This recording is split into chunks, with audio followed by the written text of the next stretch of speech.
బయటకు వచ్చి ఎందుకు ఇచ్చారు, ఏం చేశారు? అవును, మరి వీళ్ళు దేశోద్ధారకులు, స్వతంత్రం కోసం పోరాడేవాళ్ళు కదా వీళ్ళు, అందువల్ల మేము ఆగాలి. ఈరోజు మరి దరిద్రం ఏంటంటే ఆ 10 మంది రెడ్లు ఈరోజు ఆంధ్రప్రదేశ్లో ఎవరైతే కొంచెం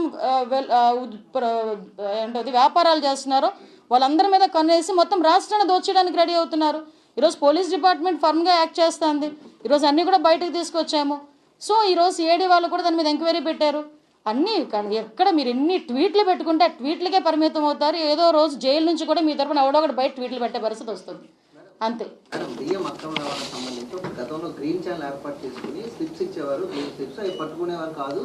అదే ఇప్పటికీ కంటిన్యూ అవుతుంది. మీ ప్రభుత్వం వచ్చి 5 నెలలు అయినప్పటికీ కూడా అదే కంటిన్యూ అవుతుంది. విదేశాలకి కొన్ని లక్షల కోట్లు ఎగుమతి అయిపోతున్నారు. ఇప్పుడు ఏపీ యాక్చువల్గా మొత్తం అంతా విషయం ఏంటంటే ఆ క్వశ్చన్ ఆన్సర్ మీరే చెప్పారు, సంతోషం నాకు. ఏదైతే ఇప్పుడు దాని గురించనే అలా జరగకూడదని ఉద్దేశంతోనే పవన్ కళ్యాణ్ గారు కూడా, గౌరవ డిప్యూటీ సీఎం గారు కూడా దీని మీద ఇనిషియేషన్ తీసుకోవడం, డిపార్ట్మెంట్ వాళ్ళు అదేవిధంగా మనోహర్ గారు. ఇప్పుడు మీరు అబ్జర్వ్ చేస్తే